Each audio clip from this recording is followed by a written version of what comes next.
Today's topic of discussion is atrophy. इससे पहले की वीडियो में हम लोग सेलुलर एडेप्टेशन का हाइपरट्रॉपी और हाइपरप्लेजिया बना दिए हैं। अगर वो वीडियो अभी तक आप लोग नहीं देखे तो उसको देख लीजिएगा, उसका लिंक हम उसका लिंक डिस्क्रिप्शन में डाल दे रहे हैं।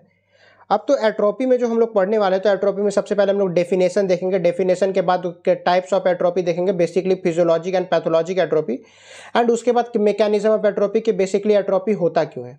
तो सबसे पहले हम लोग जब शुरू करते हैं तो एट्रोपी का क्या मतलब होता है। तो आप लोग को पता होगा कि ट्रॉपी या ट्रॉफिक का मतलब क्या होता है कि सिंपल ट्रॉफी का मतलब होता है ग्रोथ, और ए का मतलब हो गया एब्सेंस, कहीं भी आगे लग गया तो बेसिकली इसका डेफिनेशन जो हो जाएगा तो डिक्रीज इन साइज और नंबर और both of the cells of an organ. तो यहाँ पे क्या होगा, साइज और नंबर ऑफ सेल्स का या फिर दोनों का रिडक्शन होता है। तो आप लोगों को पता होगा कि हाइपरट्रॉपी में क्या होता है, हाइपरट्रॉपी में साइज बढ़ता है, increase in size of the cells, जबकि हाइपरप्लेजिया में क्या होता है, इंक्रीज इन नंबर होता है। तो आप लोगों को लगेगा कि हाइपरट्रॉपी में जब साइज बढ़ता है तो एट्रॉपी में सिर्फ साइज घटेगा, तो उसका उल्टा के चक्कर में बट एमसीक्यू जब आएगा तो एमसीक्यू में एक और ऑप्शन होगा, साइज एंड नंबर और बोथ। तो आपको मारना है साइज और नंबर। तो एट्रोपी में साइज और नंबर ऑफ सेल्स दोनों ही कम होता है, एक होगा या दोनों कम होगा। क्योंकि ये रॉबिन्स में ये डेफिनेशन दिया होगा, तो एट्रोपी में साइज और नंबर दोनों ही घटता है। तो ये आपको ध्यान देना है, हाइपरट्रॉपी का उल्टा समझ के सिर्फ साइज नहीं मारना है, ठीक है। दूसरा आप चलते हैं हम लोग टाइप्स ऑफ एट्रोपी। तो टाइप्स ऑफ एट्रोपी में आपको दो चीज याद रखना है, एक तो physiologic atrophy and pathologic atrophy. हाँ, एक और बात जो कि एट्रोपी आपको पता होगा कि सेलुलर एडेप्टेशन जो होता है वो क्या है, एक तरह का रिवर्सिबल चेंज है, बट एट्रोपी एक ऐसा एग्जाम्पल है जो कि इरिवर्सिबल भी हो सकता है। एट्रोपी क्या होता है, इरिवर्सिबल भी हो सकता है।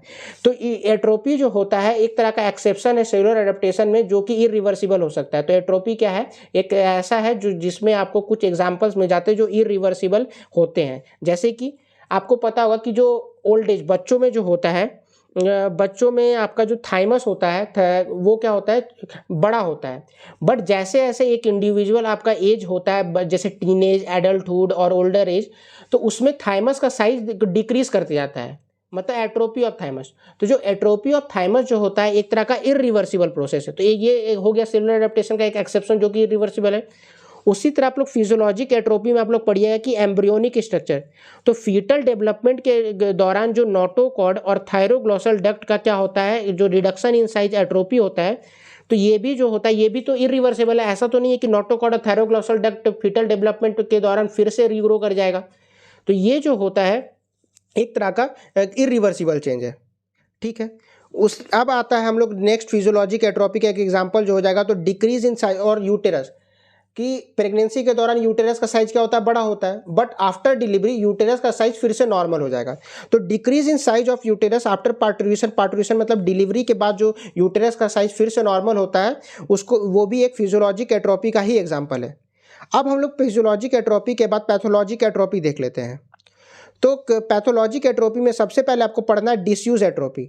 तो यहाँ पे सिंपल आपको समझना है कि जिस चीज़ का काम नहीं होगा वो हमेशा रिड्यूस कर जाएगा। तो अगर आप लोगों का कभी बोन फ्रैक्चर हुआ होगा तो आप लोगों को पता होगा कि जैसे ही कोई बोन फ्रैक्चर होता है, तो फ्रैक्चर्ड बोन में अगर मान लीजिए यहाँ पे हम लोग कास्ट या प्लास्टर ऑफ पेरिस का कास्ट लगा दिए, तो उसके बाद यहाँ जो रिस्पेक्टिव ऑर्गन मतलब रिस्पेक्टिव मसल होगा, जैसे फॉर एग्जांपल दिस मसल अगर तो इसका क्या होगा, ये साइज में अगर 1 महीना 1 मंथ के बाद अगर प्लास्टर काट के निकालते हैं तो वहाँ पे ये मसल सिकुड़ जाता है, तो उसका क्या हो जाता है, एट्रोपी हो जाता है। बट एज सुन एज अगर एक्टिविटी फिर से चालू कर दिया जाए तो वो एट्रोपी जो होता है वो रिवर्सिबल होता है यहाँ पे। तो फ्रैक्चर्ड बोन के केस में इमोबिलाइज प्लास्टर कास्ट अगर लगाते हैं तो वहाँ पे स्केलेटल मसल एट्रोपी देखने को मिलता है। उसी तरह पेशेंट जो कंप्लीट बेड रेस्ट में है, लाइक जो पेशेंट कोमा में है या फिर जो चल फिर नहीं सकता है, जो कि बेड पे ही रहता है, तो वैसे अगर पेशेंट है आईसीयू, लाइक आईसीयू पेशेंट जो intensive care unit for long period like 6 month से अगर बेड पे है, तो उसमें भी स्केलेटल मसल एट्रोपी देखने को मिलता है। डिनर्वेशन एट्रोपी का सिंपल मीनिंग है, जैसे आप लोग पता होगा हर मसल को एक मतलब जितने भी स्केलेटल मसल है उसको कोई ना कोई नर्व सप्लाई करता है। तो अगर उस नर्व का डैमेज होता है तो उस मसल का एट्रोपी हो सकता है। तो अगर किसी भी स्केलेटल मसल को सप्लाई करने वाला नर्व का डैमेज होता है तो उस मसल फाइबर का एट्रोपी होगा।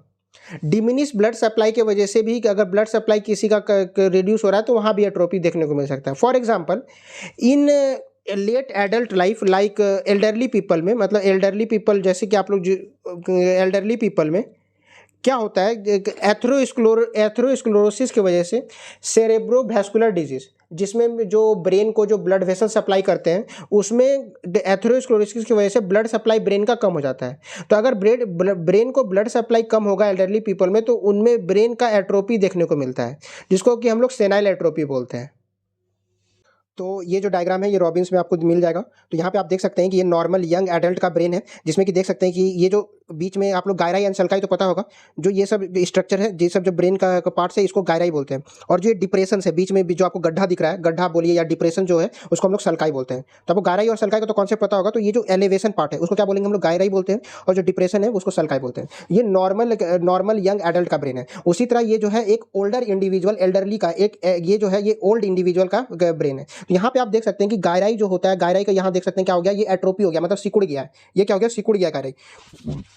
वहीं पे जो सल्काई है, ये जो बीच में डिप्रेशन है, तो इसके कंपैरिजन में आप देखिए कि डिप्रेशन जो है वो वाइडन हो गया है। तो यहाँ पे इसको हम लोग क्या बोलते हैं, सेनाइल एट्रोपी बोलते हैं। तो यहाँ पे आपको साफ साफ दिख रहा है कि सेनाइल एट्रोपी बेसिकली क्यों होता है। तो यहाँ पे ये एथेरोटिक सेरेब्रोवैस्कुलर डिजीज की वजह से है। क्यों है एट्रोपी, एथेरोस्क्लेरोटिक सेरेब्रोवैस्कुलर डिजीज की वजह से।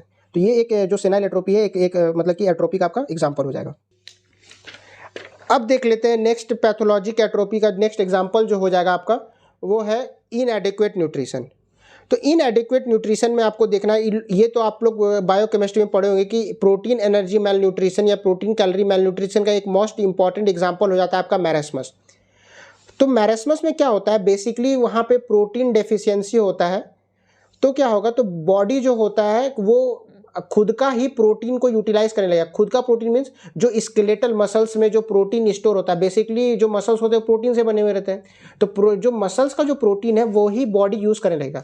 तो utilization of skeletal muscle protein as source of energy.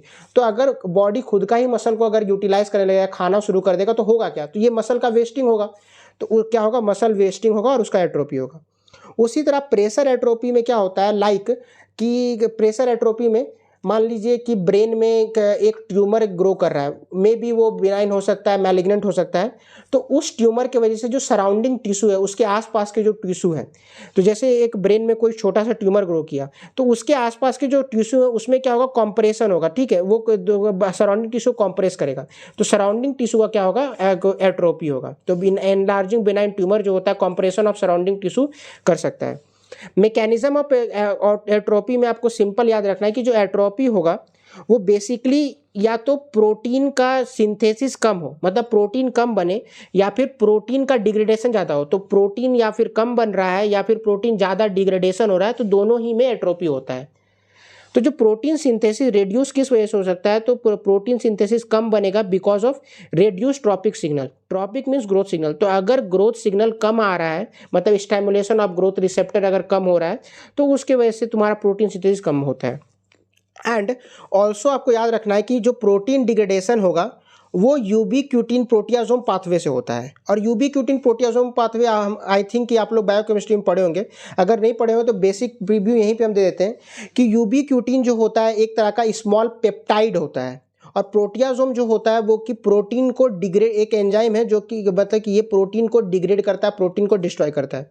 Ubiquitin जो स्मॉल पेप्टाइड है, जिस भी प्रोटीन से अटैच करेगा, मतलब जिस भी प्रोटीन से जुड़ेगा, उसको प्रोटियासोम जाके खत्म कर देगा। सिंपल सा रूल है। यूबीक्यूटिन जो है एक तरह से समझिए कि ये सेंसर है या डिटेक्टर है, जो कि डिटेक्ट करता है कि इस प्रोटीन से अटैच हुए, और उस प्रोटीन को प्रोटियासोम जाके खत्म कर देगा। तो सिंपल क्या होगा, जो इसका मतलब मैकेनिज्म है, न्यूट्रिएंट डेफिशिएंसी या किसी भी डिसयूज ऑफ ऑर्गन में या डिसयूज ऑफ स्केलेटल मसल में, वो एक्टिवेट करता है यूबीक्यूटिन लाइगेज को।